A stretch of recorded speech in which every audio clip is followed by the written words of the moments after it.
चलिए दोस्तों बात करते हैं एक और नई क्वेश्चन के बारे में। इस क्वेश्चन में एग्जामिनर ने कहा दो संख्याओं का गुणनफल 4107 है, यदि इन संख्याओं का HCF 37 है तो बड़ी संख्या कौन सी है, ये एग्जामिनर ने मुझसे पूछा है।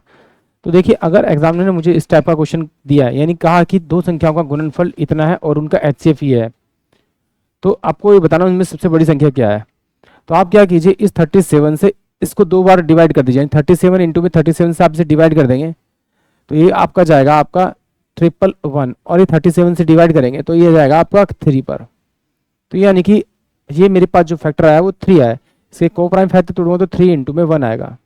यानी कि इसको 37 से मल्टीप्लाई करूंगा तो 7 थे 21 और 3 थे 11, यानी कि 111 एक इसका क्वेश्चन का करेक्ट आंसर होगा। सबसे बड़ी संख्या जो होगी वो ऑप्शन सी होगी। एक बार फिर देखते हैं इस क्वेश्चन को क्या किया।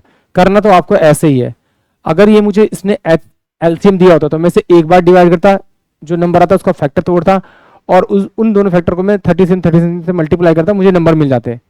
और अगर मुझे नंबर दे रखा है तो मैं उन दोनों नंबर को उनके HCF से दो बार डिवाइड करूंगा, डिवाइड करने पर जो नंबर आया उसका फैक्टर तोड़ूंगा और उससे मैं HCF को मल्टीप्लाई करूँ तो मुझे नंबर मिल जाएगा, जैसे यहाँ पे निकाला।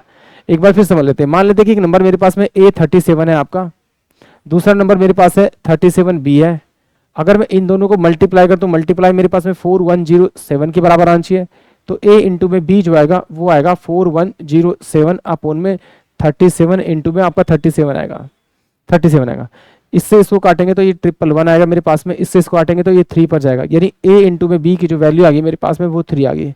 अब इसके को प्राइम फैक्टर तोड़ेंगे तो 1 इंटू में 3 आएगा, तो यहाँ A की वैल्यू 1 है और B की वैल्यू 3 है, तो इसकी वैल्यू को यहाँ रखेंगे तो 37 इंटू में 3 रखेंगे तो 111 आएगा, और 37 इंटू में 1 रखेंगे तो मेरे पास में 37 आएगा। यानी कि ऑप्शन जो सी होगा वो इस क्वेश्चन के लिए करेक्ट होगा। आई होप आप सभी क्वेश्चन समझ में आया होगा।